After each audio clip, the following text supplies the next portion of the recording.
Hey dolls, welcome back to your Royal BFF, the People's Duchess. Thank you for joining me today. Happy Friday. Give yourselves a round of applause. You've made it to the end of the week.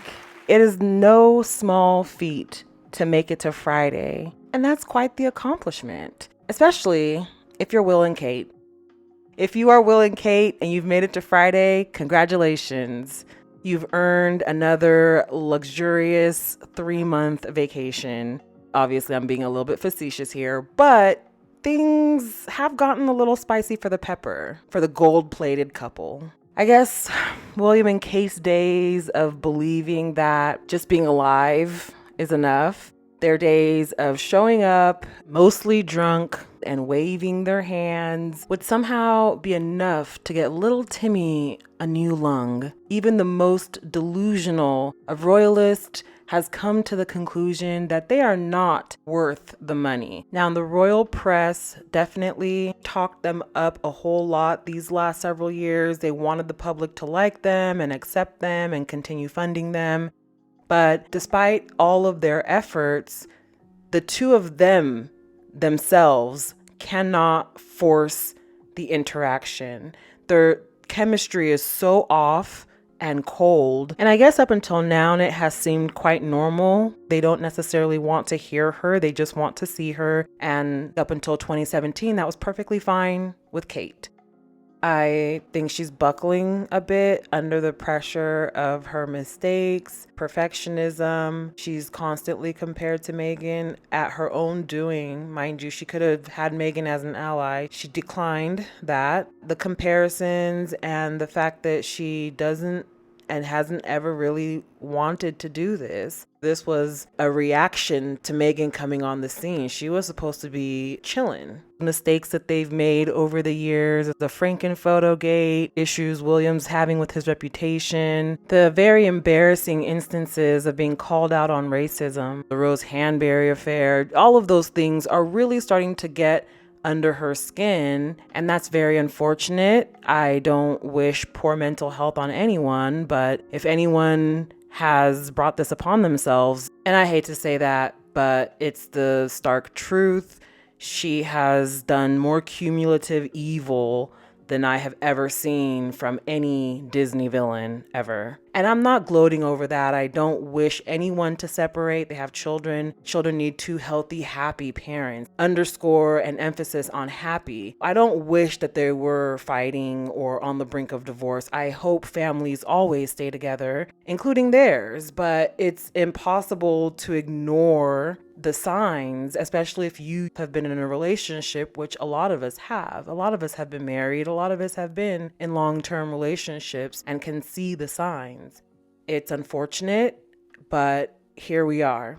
The real reason why all of this is coming out, they don't like doing that work together. Neither of them are particularly skilled at this job, and the way they act as if they could take it or leave it. I think that that is deliberate and by design. And if so, kudos to them. I mean, if they can continue tricking the British public and these journalists into believing that they need to step back and it's for the betterment of the country, yada yada, then kudos to them. You'll deserve it, UK, if that's the case. I mean, I've never seen them succeed in anything, but if destroying the monarchy is their goal, they're doing a bang-up job. They are both tired of having to answer to anyone. It probably has less to do with feeling guilty and more to do with them feeling more in control of their own narrative. If nothing else, we've learned how closely they follow Harry and Meghan's movements, and it has to be weighing on them that freedom is also an option. It will come at great consequence, sure, but it can be done.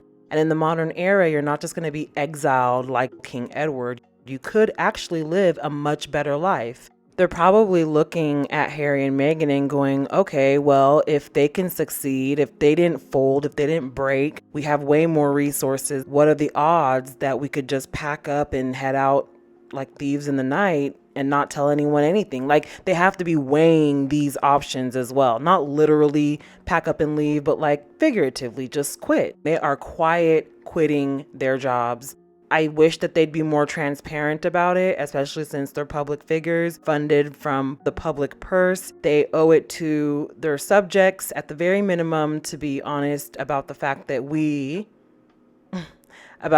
they are not going to be seeing them much, and leave it at that. Let the scrutiny come in, let whatever happens, happens. But if you guys want to be quarter time royals, fine, perfectly fine.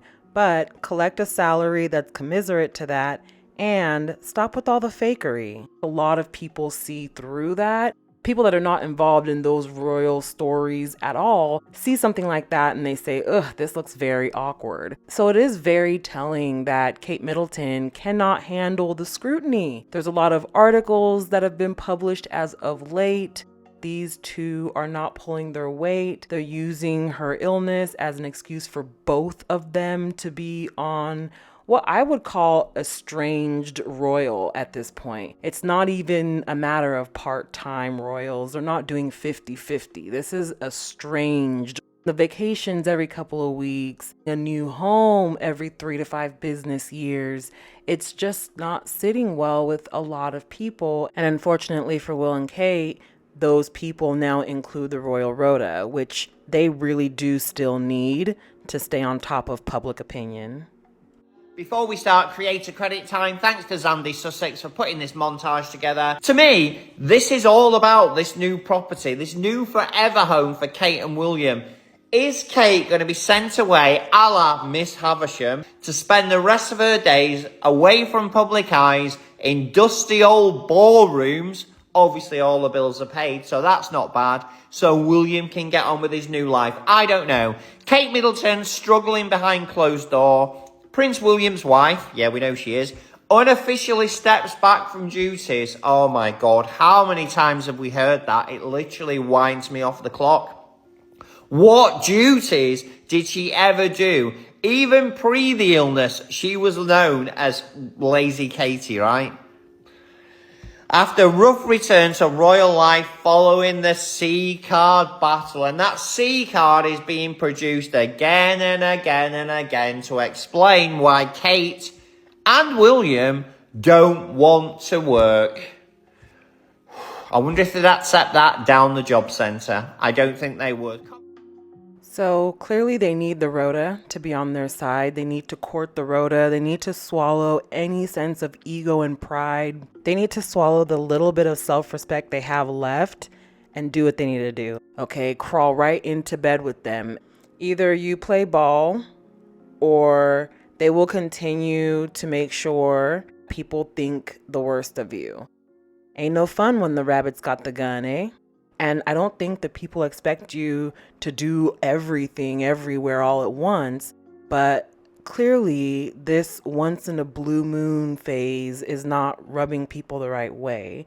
And if you don't re-strategize, regroup, and do better, maybe you do want the monarchy to end just as much as everybody else. It's things like this that really make me think that William is trying deliberately to sink the monarchy so he doesn't have to be king. And look, I don't care what they do, as long as they stay the heck away from indigenous people, keep their hands off of my taxes, and leave your in-laws alone. I don't care. But so long as a portion of my revenue pays taxes in Canada, where I'm considered a subject and therefore have to pay these people taxes, I will have commentary on where my taxes go and what they fund. And it would be really nice if they, at very minimum, let people decide whether or not they wanted to fund them. I have an OHIP card. I maintain my healthcare in Canada, so I still pay taxes. And I have a problem with the fact that some of that goes to these people who don't do anything for me. As far as bringing in tourism, all of those stolen African goods and Asian goods in your museums are what brings in the tourists. Everything that you people have done as far as like the bloodshed and the historical context of your palaces, that is what brings in the tourists. It's very hypocritical that the press would allow William and Kate to get to this point, that 1 or 2 brief engagements a month was okay for them. Like, how was that not part-time? How was that better than what Harry and Meghan suggested. Now anyone can just do whatever they want to. Harry and Meghan blew open the facade that there were these very strict rules that everybody had to abide by. Working full time, making sure they earned their keep. When you apply that to the heir and his wife, doesn't work out so good, does it? Everybody is a part-time royal. Most of those royals aren't going from morning till evening doing these meet and greets and opening places and learning things. William and Kate have never been like that. The only difference is that Harry and Meghan came into the scene in 2017, 2018, and that changed the game. Now they're getting back to reporting on William and Kate, what we've been saying for years now.